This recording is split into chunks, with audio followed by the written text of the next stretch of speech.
Welcome everybody to the Expat channel. Today's topic is why dividend investors do not exist.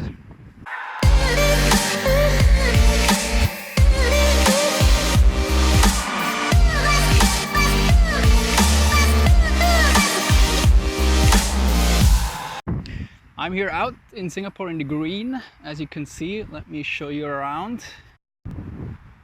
One of the last green areas. I give it probably 3-4 years and then we'll have some buildings here all around. It's Sunday right now, so quite a lot of people chilling outside, doing some sports. I never really knew that dividend investors really exist. I just know investors. Now, why do I come up with this? I noticed on YouTube a lot of, especially young people, discussing the topic of dividend investment. And then they talk about buying these blue chips such as Coca-Cola or Starbucks, and they're giving them on a monthly base dividends 2-3%. And I just have to say that, first of all, 2-3% is not a lot. Second of all, you're just an investor. You're investing in a big corporation, and the dividends are just part of the gains that a company gives back to their investors. It's not that you're specifically separated as a dividend investor other than a normal investor. You're just the same a normal investor as you're a dividend investor. This word of a dividend investor, I don't really get it. Some YouTube guys explaining that when they invest in one of these blue chips, dividend investing, they don't really lose money. They invest and they're really focusing on the dividends only. And they say the dividends, they really always stay. Whatever the stock does, it goes up or down, they just get their dividends. But let's be honest, and let's do the math very quickly. You're investing in a stock costs $100. Now you get, let's say, 10% dividends. Let's do a very extreme example. So you have a stock, $100, you get $10 every year in dividends. Now your stock crashes to $10. So you're crashing 90%. Do you really think your dividends will remain $10? No, they will decrease as well, all right? Your stock crashes down to $10. You're having a 10% dividend on $10 equals to $1. So your dividends decreased as well from $10 to $1. Stop believing and saying that you're a dividend investor and thinking that you're protecting yourself against a downward swing of the stock market. If the stock goes down, you will lose as well. Your dividends are worth nothing by then. Sure, you'll get your 2-3%, but when your stock crashes by 20%, believe me, the last thing you think about are your dividends. So that's why I'm more focusing on more stable assets. Blue chips for me are very volatile. You get 2-3%, that's fine, but your stocks, they will go up and down every day 1-2%. That's just normal. What I'm focusing are REITs mainly. REITs not in the US, and all your Robinhood stuff, that's cool and all, but seriously, I don't want to pay 1/3 of my gains into taxes.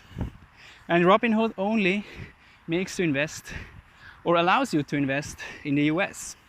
I invest in property investments here in Asia, which are quite stable. Say the stocks, the REITs themselves, they don't fluctuate that much as they do with the normal stock market. But the dividends are quite consistent. I usually invest between 5-6% dividends on the REITs. And we're talking here about clear gains, 6% gain without paying any taxes. And you can't say that in the US. When you're saying you're making 3-4% dividends, believe me, 1/3 of these dividends you can give back to your government. What I don't really do here in Singapore, everything tax-free, I can reinvest them.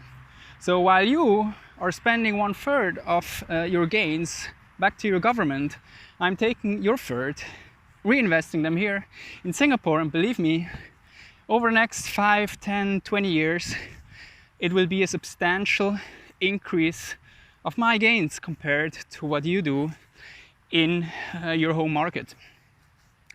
Asia is a growth market, and I can already tell you now, you're young, you want to invest the next 5, 20, 30 years, don't put your money in Europe, don't put your money in the US, put your money to Asia.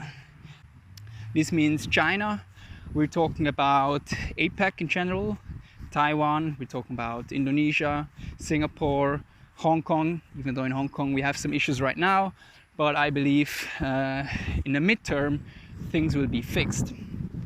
Investing in indirectly, at least for property wise, I invest in Indonesia, I invest in Malaysia, and especially in Singapore. So most of my REITs and my property investments I do in Singapore because it is a safe market, it is a very developed market, and believe me, if you haven't been to Singapore, probably the cleanest place on earth and the safest place on earth.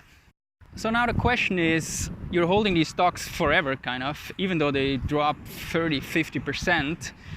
I hope not that happens. But then the question is, where do you get out? I mean, you need a strategy. You cannot just say you're buying for the dividends and then you stay there forever. I mean, you need some kind of strategy. Are you getting out at when a stock drops 15%, 20%? I mean, what's your threshold? And do let me know down in the comments. What do you think about that? What's your strategy? I don't think it's a good strategy to buy and hold forever, because markets will crash at some point. And the question is, where's your stop loss? I can say from my side, I usually get alarmed when my stock is down 15%, and then I really have an eye on it. And when it's down at 20%, I start to sell. Also, the question is, what do you do with the dividends? Do you really reinvest them? Especially when you only get, let's say, $1, $2 return, you can't really get a stock out of it, right? When you talk about $300, $400 return on dividends, it's more possible to really buy new stocks on that. To be honest, I'm curious about how you do it, and usually reinvesting dividends is also a bit costly depending on what platform you use. What are the transaction costs on it? So probably certain platforms where you have a relatively high transaction cost, you wouldn't buy all the time 3-4 stocks, right? So you probably buy it at a certain time. You'll probably wait for the right moment to get back into the stocks, however you feel like. Investing in indirectly, at least for property wise, I invest in Indonesia, I invest in Malaysia, and especially in Singapore. So most of my REITs and my property investments I do in Singapore because it is a safe market, it is a very developed market, and believe me, if you haven't been to Singapore, probably the cleanest place on earth and the safest place on earth.